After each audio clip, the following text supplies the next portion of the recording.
सो इसमें हम क्या पढ़ेंगे अबाउट द एनवायरमेंट, फिर नेचुरल एनवायरमेंट, यानी नेचुरल एनवायरमेंट किस में डिवाइडेड है, बायोटिक एंड एबायोटिक में। नेचुरल एनवायरमेंट किस में डिवाइडेड है, बायोटिक और एबायोटिक में। Then human environment and sustainable development पढ़ेंगे। उसके बाद प्रोटेक्टिंग आवर एनवायरमेंट, कि कैसे हम अपने एनवायरमेंट को प्रोटेक्ट कर सकते हैं।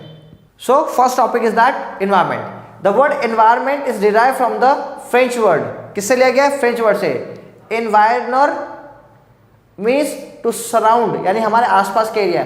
सो our environment consist of the surrounding where we live. तो एनवायरमेंट किसके कहते हैं, जहां हम रहते हैं, हमारे आसपास की चीजों को हम मिलाकर क्या बोल देते हैं एक वर्ड में, environment. The air we breathe, जो हम सांस लेते हैं, जो हवा है। फिर वाटर वी ड्रिंक, जो हम पानी पीते हैं। द फूड वी ईट, जो हम खाते हैं। And all comes from the environment, ये सब कहाँ से आता है, ये सब आता है कहाँ से, एनवायरमेंट से आता है। It include everything on and around the planet of the अर्थ, ये सब जो हमारे प्लैनेट के, यानी जो हमारी अर्थ है उसके अंदर जो भी चीज आती है वो सब किसका पार्ट है, वो सब पार्ट है एनवायरमेंट का। Are environment comprises unique condition that make the life possible on the earth, और इसी एनवायरमेंट की वजह से ही पॉसिबल है कि इस अर्थ पे हम अपना जीवन जी पा रहे हैं। Are environment has two main component, हमारा जो एनवायरमेंट है वो दो कॉम्पोनेंट से बनता है। कौन सा, एक तो हो गया नेचुरल, यानी जिसे नेचर बनाता है, और एक हो गया ह्यूमन मेड, जिसे इंसानों ने बनाया। यानी एनवायरमेंट दो चीजों पे बेस्ड चलता है। The natural environment comprising living, तो नेचुरल जो एनवायरमेंट है वो किससे क्या बोलते हैं, उसको बोलते हैं हम लिविंग, जिसमें जान होती है।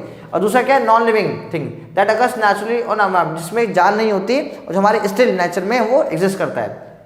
Human made environment consist of the things that we have created by human beings, और ह्यूमन एनवायरमेंट क्या है, जिस चीज को इंसान ने बनाया है।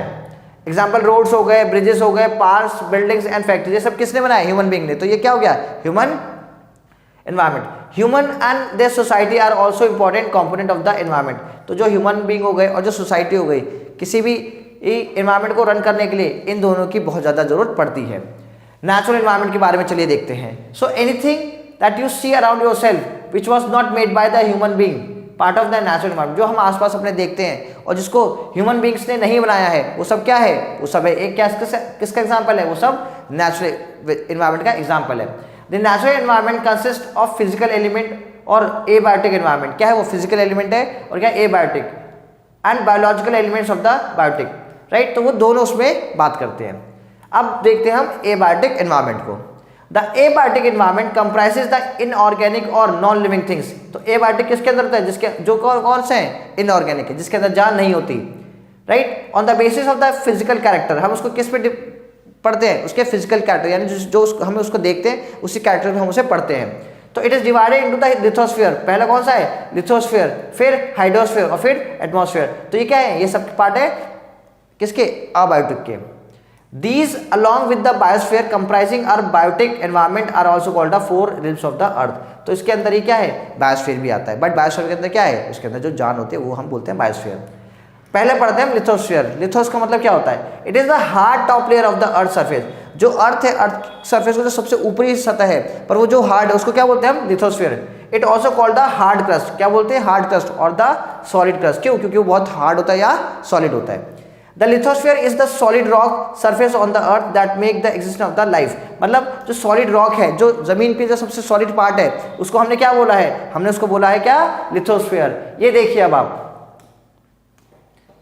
ये क्या है, components है किसके, these are the component of the environment। तो ये क्या है, ये सब human made है, यानी जो चीज इंसानों ने बनाया उसको क्या बोला, human made, और जो नेचर ने खुद अपने आप बनाया उसको क्या बोला हमने, natural।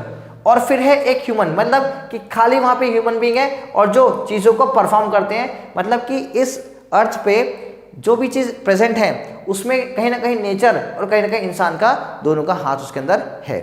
Plants, animal, human being, मतलब अगर हम बात करें बायोस्फीयर की, तो बायोस्फीयर के अंदर ये सब चीजें प्रेजेंट होती हैं। It also provide space to build settlement, soil cultivation, crops, plants, forest, mines and the various geological resources used by different purposes. जो अर्थ क्रस्ट है वो उसी के ऊपर तो पॉसिबल है, प्लांट भी उसी पे लगते हैं, एनिमल भी उसी पे होते हैं, ह्यूमन बीइंग हम सब उसी पे रहते हैं, और जो हमारे लिए जीवन के लिए सबसे जरूरी चीज है वो सब कहाँ मिलती है, वो सब हमें अर्थ क्रस्ट पे मिलती है, राइट। नेक्स्ट क्या है, हाइड्रोस्फीयर। क्या होता है hydrosphere, this is a part of the earth which covered with the water, यानी कि हम सीधे कहें तो हाइड्रोस्फीयर कहीं ना कहीं किससे रिलेट कर रहा है, वाटर से। जहां पे भी हमें पानी देखने को मिलता है अर्थ पे, वो किसका पार्ट हो गया, वो हो गया हाइड्रोस्फीयर का। द हाइड्रोस्फीयर और the relieve of the earth liquid और सॉलिड, चाहे वो लिक्विड फॉर्म में हो या सॉलिड फॉर्म में, सॉलिड मतलब आइस के फॉर्म में, including ground water extremely essential for the survival of all of the life of the earth. तो मीन्स अगर पानी जमीन पे है या जमीन के नीचे भी है, वो भी हमारे लिए बहुत इंपॉर्टेंट है अपनी लाइफ को आगे जीने के लिए। नेक्स्ट कैसा है? Atmosphere. The atmosphere is the thin layer, क्या है वो? एक बहुत पतली सी लेयर है, किसकी? गैसेस की, that surround the earth and protect life on this. वो क्या? अर्थ के चारों तरफ उसकी एक लेयर है जिसकी वजह से हम क्या है, हमारी जो लाइफ है वो चल पाती है। So the gravitational forces of the earth hold the atmosphere, यानी जो हमारा एटमॉस्फेयर है वो इतना सही से कैसे रन कर रहा है, तो उसको चलाने के लिए जो एक मेन फोर्स है, कौन सा है? Gravitational force.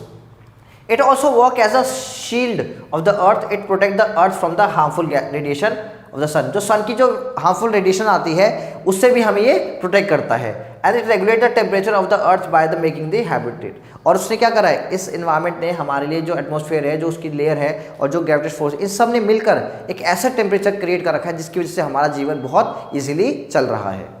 Biotic environment. अब बायोटिक क्या है? जिसके अंदर जान होती है ना।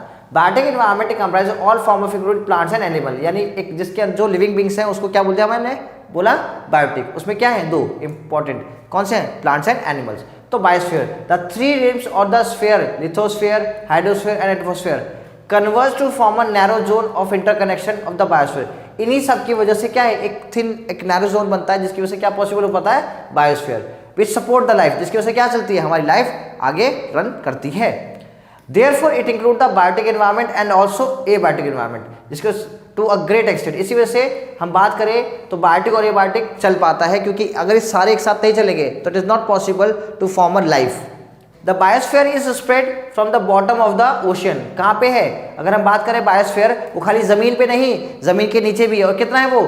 11,000 मीटर। कितना है? 11,000 मीटर डेप्थ तक, ठीक है। एंड अगर हम बात करें जमीन के ऊपर की, लव्स माउंटेन, तो कितनी है? 9,000 मीटर सी के ऊपर के लेवल। तो इतना क्या है? इन सब पे क्या प्रेजेंट है? बायोस्फीयर प्रेजेंट है। यानी ये नहीं खाली जमीन पे प्रेजेंट है। The biosphere is a home to all the living organism. तो जो बायोस्फीयर क्या है? ये सभी जीवित प्राणियों को क्या है? एक तरह से घर है। This include the producer, consumer, decomposer, यानी जो बनाता है और जो कंज्यूम करता है और जो उसको डिकम्पोज यानी खत्म करता है, इरेक्ट करता है, वो क्या हो गया? वो हो गया डिकम्पोजर। विच आर इंडिपेंडेंट, और सभी क्या कहे? सभी के सभी इंडिपेंडेंटली काम करते हैं। The producer also called autotrophs. क्या बोलते हैं उनको? ऑटोट्रॉप्स बोलते हैं, सच एज ग्रीन प्लांट। कैसे? Green plant and prepare their own food using water. अब जो ये ग्रीन प्लांट्स हैं, ये क्या कर रहे हैं? ये अपने आप खाना बनाते हैं। कैसे? इनको क्या मिल जाता है? पानी मिल जाता है, कार्बन डाइऑक्साइड और सनलाइट। इससे क्या बनाते हैं? ये अपना खाना या भोजन बना लेते हैं। Most of the other living beings are directly और indirectly depend on the plants for their food. और कई सारे ऐसे लिविंग बींग्स हैं जो डायरेक्टली और इनडायरेक्टली किस पे डिपेंड है? प्लांट्स पे। These are known as the consumer और हेटेरोट्रॉप्स। तो इनको क्या बोलते हैं? कंज्यूमर यानी यूज करते हैं, या फिर heterotrophs. Consumer are the three types. तीन तरीके के होते हैं जो डिपेंड होते हैं किस पे? प्लांट्स पे। पहला कौन सा है? हर्बीवोरस।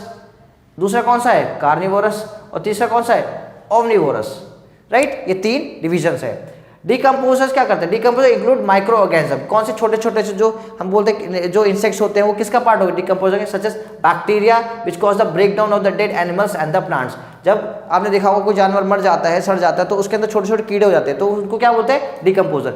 ऐसी प्लांट्स होते हैं, जब प्लांट आपने देखा होगा टूट जाता है, गिर जाता है, तो धीरे धीरे खत्म होता जाता है, तो उसको भी कौन डिकम्पोज कर रहा है? Decomposer. Energy is transform from one organism to another in the form of various food chain. अगर हम बात करें कि फूड चेन, तो क्या है? सब एक दूसरे के क्या है?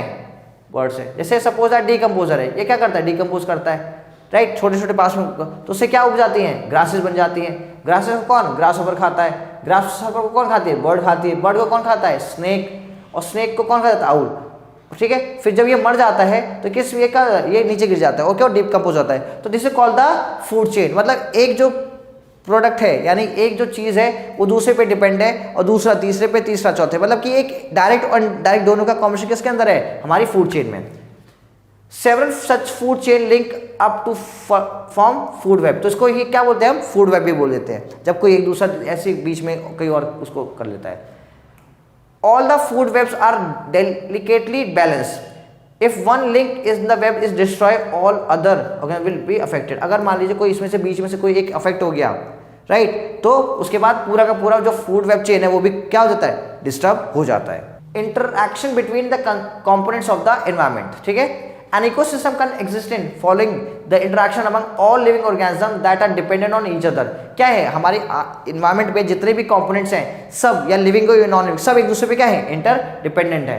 And the interaction of the physical environment which they reside, for instance forest, grassland, desert, small pond, lakes, it is natural unit comprising non living, जैसे यहाँ पे क्या है, और लिविंग एनवायरमेंट। यानी कि हम बात करें जो हमारा पूरा का पूरा जो इन्वायरमेंट है और जो हमारे इन्वायरमेंट जो पूरे इकोसिस्टम की अगर हम बात करें, वो सब लिविंग और नॉन लिविंग सब चीजों से ये मिलकर बनता है, ठीक है। चाहे वो पॉन्ड्स हो गए, चाहे एनिमल्स हो गए, चाहे पेड़ हो गए, चाहे पौधे हो गए, सब चीजों का उसमें कोलैबोरेशन होता है, मिक्सचर होता है। The biosphere also contain distinct reason called biome. Biosphere को अगर हम एक और बात बोलते हो क्या है, biome and the aquatic life zone where the each zone has its own physical condition and unique organic composition. अगर हम बात करें बायोस्फीयर में तो सबका, बायो का अपना फिजिकल फीचर है, एक्वेटिक एनिमल का अपना है, ऑर्गेनिक मतलब सबकी अपनी अपनी क्राइटेरिया होता है जो कि उसके अंदर रहते हैं और उसी में वो फंक्शन और वर्क करते हैं। The biotic and the abiotic components are not only interrelated but also function in a systematic manner forming definitive system. मतलब हर जो सिस्टम है, जो एक प्राणी है, जो एक जीव है, जो उसका काम है उसको बहुत अच्छे से करता है। उसका इफेक्ट ये होता है कि उससे जो चीज़ जुड़ी हुई है वो भी उतनी एफिशिएंटली चलती है। इस नेचर के अंदर में जो चीज़ें हैं, जो एक सिस्टम है वो एक सिस्टमैटिक वे से चलता चला जा रहा है। जिसको एक काम, जैसे डिकम्पोजर है तो अपना काम डिकम्पोजिंग का करता है, राइट, तो वो जो सिस्टम है वो बहुत यूनिकली अच्छे से रन हो रहा है। This is why the biosphere is referred to as the global ecosystem and biomes as the regional ecosystem. तो क्या है ये बायोस्फीयर, क्या बोला हमने, ग्लोबल, और वहीं बायोम क्या बोला, रीजनल। मतलब अगर बड़े लेवल पे है तो उसको क्या बोलेंगे, बायोस्फीयर। अगर छोटे लेवल पे तो क्या बोलेंगे उसे, बायोम, क्योंकि बायोम एक छोटी सी जगह को ही क्या करता है, अच्छे से फॉर्म करता है, उसको वर्क करने देता है। सनलाइट, टर्मिट्स, ये क्या देख रहे हो आप, this is called the ecosystem. यहाँ पे सब कुछ है, यहाँ पे देखो सनलाइट भी है, यहाँ पे नीचे भी है प्रोटोजोआ यानी हर एक चीज। तो ये क्या है, this is example of ecosystem. इसमें लिविंग थिंग भी है, नॉन लिविंग थिंग भी, सब मिलकर क्या कर रहे हैं, अपना अपना फंक्शन कर रहे हैं। Constant interaction between living and non-living things impart a dynamic character of the environment। तो ये क्या है, ये सबसे अलग चीज बनाती है किसको, environment को। environment यही तो है जिस सब चीज़ उसमें मिलके चल रही हैं। Any change in the abiotic environment produce a resultant change in the biotic environment। मान लीजिए सपोज सन ना निकले, राइट, तो क्या जो इस यहाँ के बैक्टीरिया से ये काम कर पाएंगे, क्या प्लांट अपना खाना बना पाएगा, या जो हमारी जो डेली चीज़ें होती है वो हो पाएगी, नहीं ना। तो इसीलिए जो यहाँ पे एबायोटिक है और जो बायोटिक, दोनों एक दूसरे से मिलके साथ में काम कर रहे हैं, right. Specially in the term of number and kinds of species, living things in turn modify their physical environment to suit them, right. तो यहाँ पे क्या है, जो फिजिकल एनवायरनमेंट है वो भी बहुत ज़्यादा हेल्प करता है किसको, इस चीज़ों को पूरा रन कर ले। जैसे लैंड्स हो गए, फॉर्म हो गए, लैंड फॉर्म हो गया, ठीक है, एयर, सनलाइट, ये सब चीज़ें। Human environment and sustainable development, right. Environment is the source of all resources, सही बात है। एनवायरनमेंट से तो सारे सोर्सेज मिलते हैं और उसी से फिर क्या बनते हैं, रिसोर्स बनते हैं, which human being required in order to prosper they survive. अब रिसोर्स क्या है, ह्यूमन बीइंग की नीड्स को फुलफिल करने के लिए किसकी नीड पड़ती है हमें, रिसोर्सेज की, राइट। और वो कैसे, एनवायरनमेंट में मिलता है। Early human live in a harmony with nature. पहले जो लोग रहते थे, जो इंसान थे, वो एकदम मिलजुल के किसके साथ, नेचर के साथ। But with the advancement of the science and technology, rapid industrialization and the spread of agriculture, urbanization and over the population resulted। but ये चीज़ें थोड़ी सी बेकार हो चुकी है। कैसे, क्योंकि यहाँ पे इंडस्ट्रियलाइजेशन बहुत तेजी से बढ़ रहा है, साइंस एंड टेक्नोलॉजी बढ़ रही है, ठीक है, अर्बनाइजेशन हो रहा है, यानी कि शहर बन रहे हैं, खेती बहुत बढ़ रही है। अब ओवर पॉपुलेशन होने से जो एरिया है वो थोड़ा सा डिस्टर्ब हो रहा है, एनवायरमेंट डिस्टर्ब हो रहा है। Human being have transform the environment to fulfil their needs. अब ह्यूमन बीइंग जो उनके लिए जो एक एनवायरमेंट था, अब उनके लिए मात्र वो एक चीज़ ऐसी रही जिससे उनकी सारी नीड्स फुलफिल होती हैं, पहले जैसा नहीं। अब जो पहले एक नेचर और ह्यूमन बीइंग के बीच में जो कनेक्शन था, अब वो कनेक्शन धीरे धीरे कम होता नजर आ रहा है। Activities such as clearing of forest land, हम क्या करते हैं, जमीन को साफ कर देते हैं, या क्यों करते हैं, लंबरिंग लकड़ियों के लिए या फिर माइनिंग के लिए। Were become unstable with the passage of time, यानी कि जहां मन करा वहां काट दिए, जहां मन के वहां इंडस्ट्री लगा दी, जहां मन के वहां माइनिंग हो गई, तो इससे क्या, जो लैंड है वो डिस्टर्ब हो चुका है।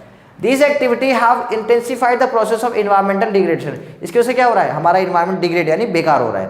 An increase in the amount of carbon dioxide in the air has led to the global warming, जिसकी वजह से क्या कार्बन डाइऑक्साइड बहुत ज़्यादा बढ़ रहा है, और कार्बन डाइऑक्साइड बढ़ने से क्या हो रहा है, ग्लोबल वार्मिंग हो रहा है, मतलब टेम्परेचर जो हमारा है एटमॉस्फेयर का वो बढ़ते जा रहा है। सस्टेनेबल डेवलपमेंट, नेक्स्ट क्या है सस्टेनेबल डेवलपमेंट? तो sustainable development should take place in the society where the requirement of the present do not in any way compromise the ability of future generation to meet their needs। तो sustainable development पे हम लोग ज़्यादा focus करते हैं। क्या होता है ये? इसका मतलब है कि हमें जो ग्रोथ करनी है या जो हमारी नीड्स है वो प्रेजेंट की तो हमें फुलफिल करनी है, प्लस हमारे को ये भी होना चाहिए कि हम उस चीज़ को फ्यूचर के लिए भी छोड़ के जाएं।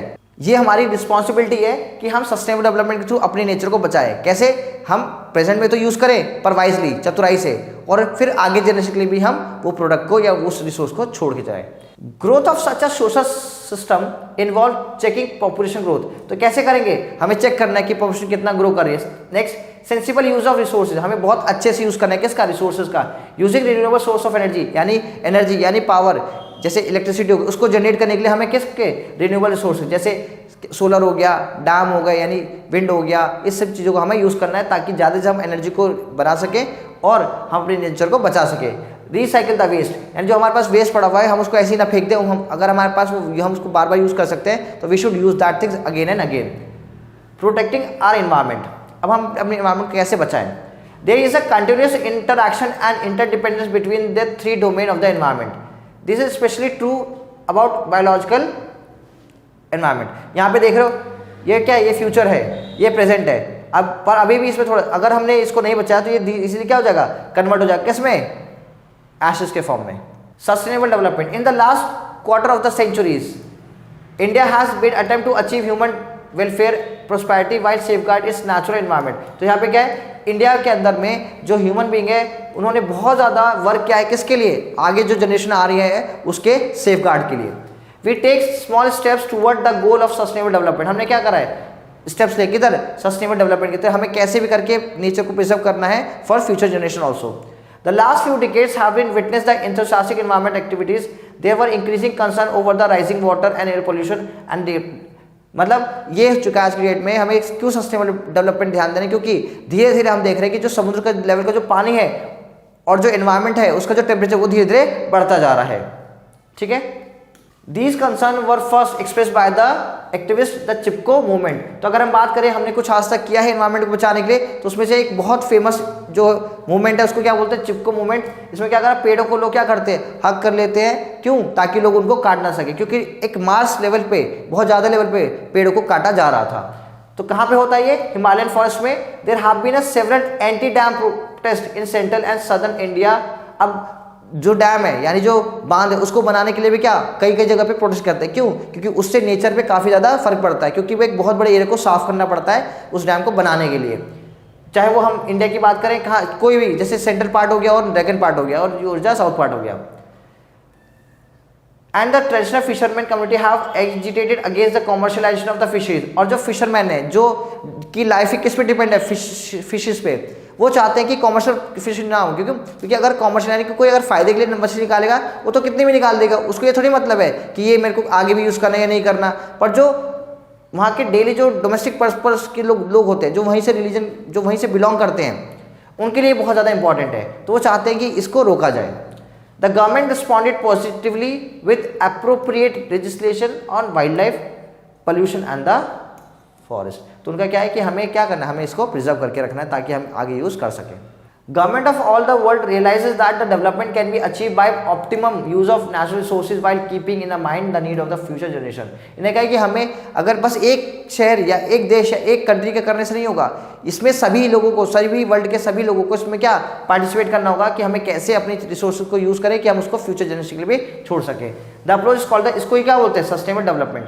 कितने इसके? 3 कंपोनेंट। कौन कौन सा? पहला है एनवायरमेंटल सस्टेनेबिलिटी, हमें एनवायरमेंट को सस्टेन करना है for the longer time period, बचा के रखना है। इकोनॉमिक सस्टेनेबिलिटी, हमें चीज़ों को इतना वाइसली यूज़ करना है, इतना ऐसे खर्च करना है कि वो आगे तक बच सके। नेक्स्ट है सोशल पॉलिटिकल सस्टेनेबिलिटी, यानी कि हमें सोसाइटी को ऐसे जागरूक करना है ताकि लोग अपने आप ही चीज़ों को रिसाइकिल करना शुरू कर सकें, और जो पॉलिटिकल एक्टिविटीज़ हैं उसमें भी। The central idea of the sustainable development is that provision should be made for meeting people's need at home, a distinct livelihood, education for their children, healthcare and safe and healthy neighborhood to live in. तो एक centralise idea क्या है कि हमें सब लोगों को बताना है, हर एक घर के अंदर जागरूक करना है कि कैसे उसको अच्छे से फॉर्म करना है, कैसे लाइवलीहुड है, एजुकेट करना है बच्चों को कि कैसे हमें सस्टेनेबल डेवलपमेंट के लिए आगे वर्क और करना है।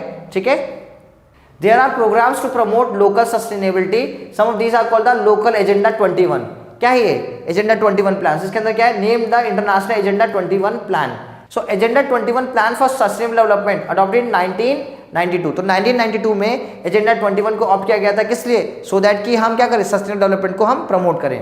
कहां पर? United Nation Earth Summit. तो इन्होंने इसको फॉर्म किया था। The government of India has take various steps. अगर इंडिया ने भी इसको ऑप्ट किया, किसको? एजेंडा 21 को, उसको माना और इंडिया ने कुछ स्टेप्स लिए। क्या क्या लिए देखते हैं। स्प्रेड ऑफ ऑर्गेनिक फार्मिंग, हम क्या करेंगे, ऑर्गेनिक फार्मिंग, यानी कि जो मैन्योर्स हो गए, कैसे मैन्योर्स, काउ डंग या पील यानी छिलके वगैरह होते हैं, जो डोमेस्टिक जो घर का वेस्ट होता है, उसके थ्रू हम लोग क्या करेंगे, हम फार्मिंग के अंदर यूज करेंगे। नेक्स्ट है the national rural livelihood mission, India's flagship program for bringing together India's rural women into self-help group and building community institution for the poor। यहाँ पे क्या करा, हम जागरूक करेंगे किसको, जो रूरल एरियाज में जो पुअर महिलाएं होती हैं उनको जागरूक करेंगे, कैसे उन्हें एक वाइजली चीज़ों को यूज़ करना है। ठीक है, कैसे हम प्रोडक्ट को यूज़ करें कि वो कम से कम क्या हो, खर्च हो।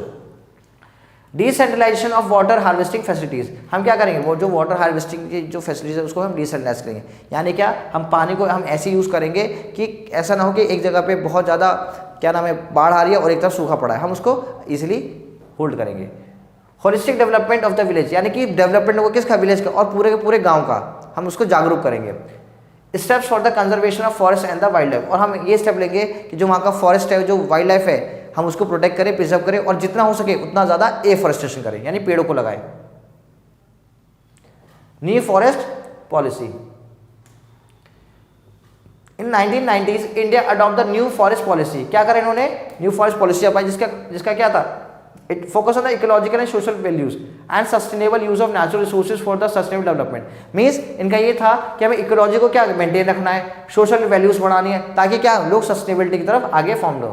Citizen play a role in decision making, क्या इसमें डिपेंड करे क्या सिटीजन कैसे उसे फॉर्म करना है। While civil society group provided their expertise in advising the ministry of environment, the judiciary started playing against the active role in support of the environment cases. अब यहाँ पे क्या हुआ, बहुत स्ट्रिक्टली एक्शंस ले गए। मान लीजिए कोई फैक्ट्री लगा रहा है, कोई घर बना रहा है, उसके लिए मेन कॉज कौन है, उन्हें पहले जुडिशियल परमिशन लेनी पड़ेगी अगर वहाँ पे कोई ऐसा कंस्ट्रक्शन कर रहे हैं तो, ये नहीं कि जितना मन करो उतना पेड़ काट दिया। New economic policy in India, तो new forest policy emerged in the backdrop of the new economic policy adopted in 1991। क्या एम है इसका, it aimed at economic liberalisation and invented global investment into the country. इसमें क्या है, economically liberalise, मतलब हमें economy को क्या करना है, लिबरलाइज ने फ्री करना है ताकि वो अच्छे काम कर सकें। अगर उन्हें ऐसा फ्रीडम दिया जाए कि भाई उन्हें ये फर्स्ट करना है तो they can do that, and invited global investment, और बाहर की जो कंट्रीज है वो यहाँ पे क्या इन्वेस्ट कर सके। A number of sector were privatise due to the liberalisation, liberalisation की वजह से बहुत सारे सेक्टर्स वो प्राइवेट हो गए, यानी कि वो इंडिविजुअल लोगों के या group of the people, individual groups के हाथ में वो आ गए हैं।